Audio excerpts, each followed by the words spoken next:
Assalamualaikum warahmatullahi wabarakatuh. Nama saya Indra Hadiansyah, NIM 3412311006, kelas Teknik Mesin A1 Malang. Dan saya di sini akan membahas tentang membangun paradigma Qur'ani dalam zaman modern sekarang ya. Oke, langsung saja. Oke, paradigma. Etimologinya, kata paradigma dari bahasa Yunani yaitu para dan digma. Para artinya mengandung arti di samping, di sebelah, dan keadaan lingkungan. Digma berarti sudut pandang, teladan, kreatif, dan ideal. Dan terminologinya, paradigma adalah cara pandang, cara berpikir seseorang, cara berpikir tentang suatu realitas. Paradigma Qur'ani adalah cara pandang dan cara berpikir tentang suatu yang relatif dan suatu yang berdasarkan oleh Al-Quran. Oke.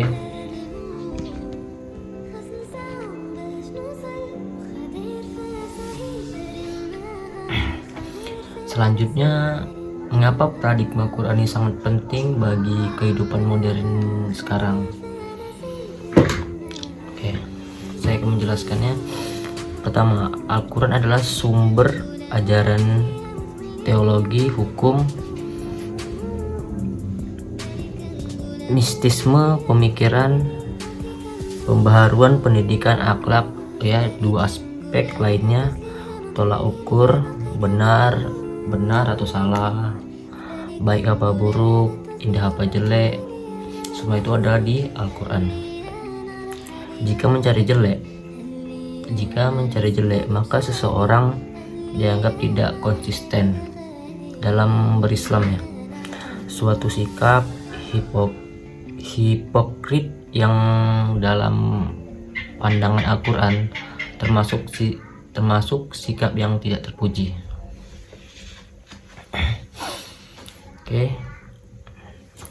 Oke, selanjutnya, apa itu tujuan Al-Quran diturunkan di bumi? Oke, dalam surat Yusuf Al-Qardawi menjelaskan bahwa tujuan diturunnya Al-Quran paling tidak ada tujuan macam-macam. Saya ulangi. Yusuf Al-Qardawi ya menjelaskan bahwa tujuan diturunkannya Al-Quran paling tidak ada 7 macam. Oke, ada 7 macam ya. Yaitu pertama, meluruskan akidah manusia yang zaman modern ini sekarang ya banyak belok-belok lah. Kayak anak-anak muda sekarang tuh standarnya tuh ngikutin TikTok gitu ya. Ya kemakan sama, ya kalau dibilang kemakan sama video-video sekarang kayak ya orang Amerika, orang Inggris, orang Barat bikin video kayak gini ya diikutin sama mereka. Ya mungkin bagi mereka itu tren ya biar istilahnya ya followersnya nambah bagaimana.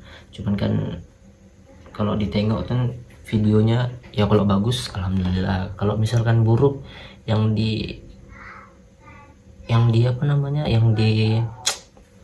tiru-tiru ya, joget-joget, nggak make baju lengkap, nggak make jilbab yang bagi yang cewek. Nah itulah salah satunya diturunkan oleh Al-Quran. Oke. Yang kedua yaitu meneguhkan kemuliaan manusia dan hak asasi manusia. Ya kayak zaman sekarang kan perang di sana sini, apalah inilah banyak. Pokoknya sekarang melenceng dari hak asasi manusia ya. Makanya itulah diturunkannya Al-Quran untuk itu. Nah, oke, yang ketiga, mengarahkan manusia untuk beribadah secara baik dan benar kepada Allah. Oke, zaman sekarang itu dibilangnya ya Islam dia, cuman kan ajarannya itu ya kalau bahasa kasarnya membelok sebenarnya nggak membela, mungkin cara imamnya yang itu berbeda, yang ini berbeda, jadi ada sunnah ada ininya yang mungkin mereka salah pelajari apa gimana ya. Dia itulah di tujuan diturunnya Al-Quran. Oke. Mengajak manusia untuk menyucikan rohani, baru membangun rumah tangga yang sakinah dan menempatkan posisi terhormat bagi perempuan. Nah itu yang perempuan. Oke, membangun umat menjadi saksi atas kemanusiaan, dan yang terakhir mengajak manusia agar saling menolong. Oke, selanjutnya mengapa Al-Quran dijadikan paradigma? Tuh, mengapa ya? Saya akan menjelaskan, yaitu mengandung gagasan yang sempurna mengenai kehidupan, mengandung suatu gagasan Nasrani murni yang bersifat metahistoris ya, menyediakan kemungkinan yang sangat besar untuk dijadikan berpikir. Kunto Wijoyo 2008. Oke.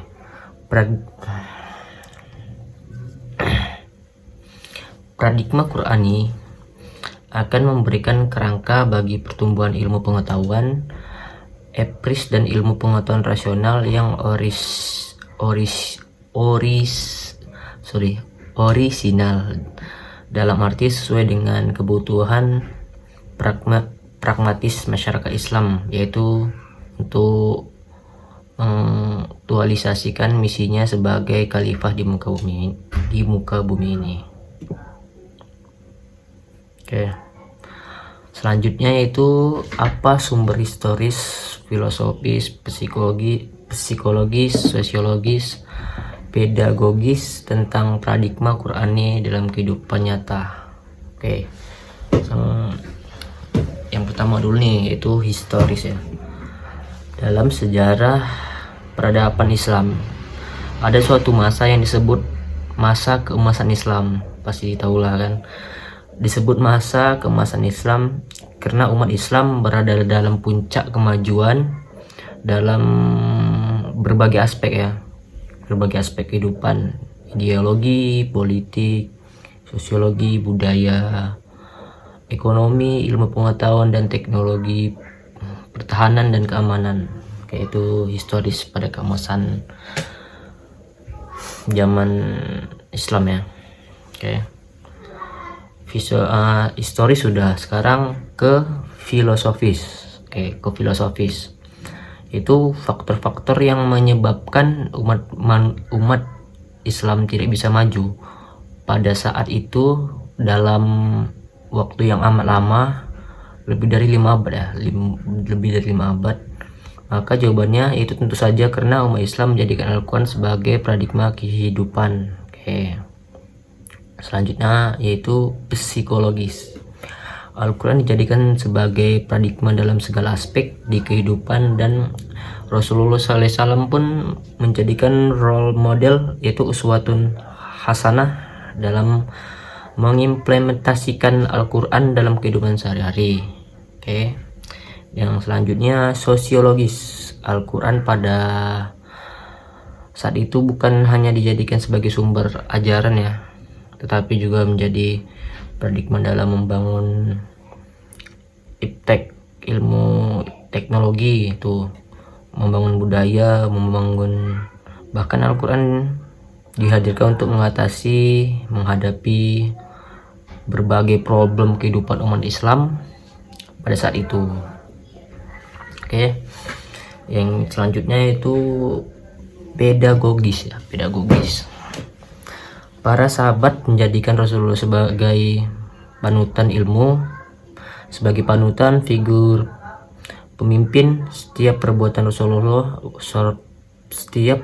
yang Rasulullah kerjakan, maka mereka pun melaksanakannya. Jadi apa yang Rasulullah kerjakan, mereka ikut atau mencontohi, maka mereka pun melaksanakannya. Dan setiap larangan Rasulullah ditinggalkan, maka mereka pun meninggalkannya.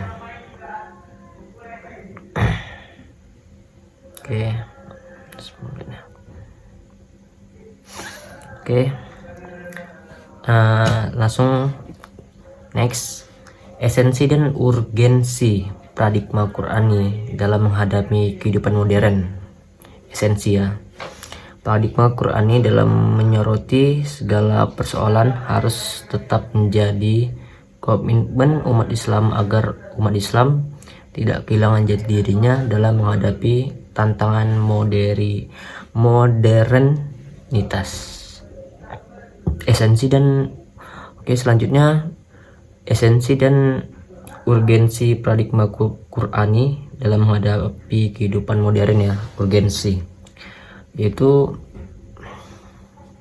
kunci sukses Islam tentu saja adalah kembali kepada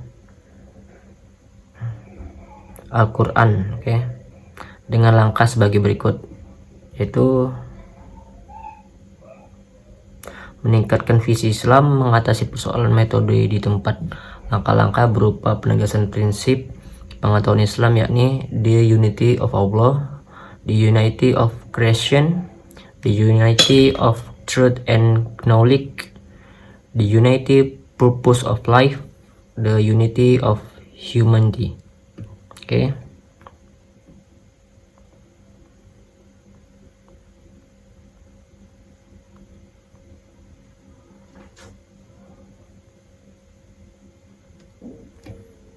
Selanjutnya yaitu kontribusi paradigma Qur'ani dalam menyelesaikan problem kehidupan modern. Ya, Anda telah melihat fakta sejarah bahwa kemajuan Islam, kedamaian, keamanan dan kesejahteraan yang telah dicapai pada masa keemasan Islam adalah wujud dari aktualisasi Al-Quran sebagai paradigma kehidupan. Kemajuan itulah kembali akan diraih dan akan menjadi milik umat Islam lagi jika umat Islam yang sekarang bersikap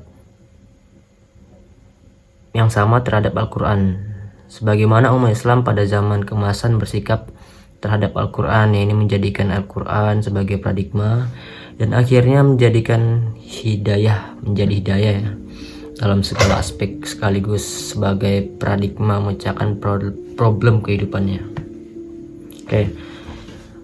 Di sini saya akan masuk kesimpulan dari awal sampai akhir.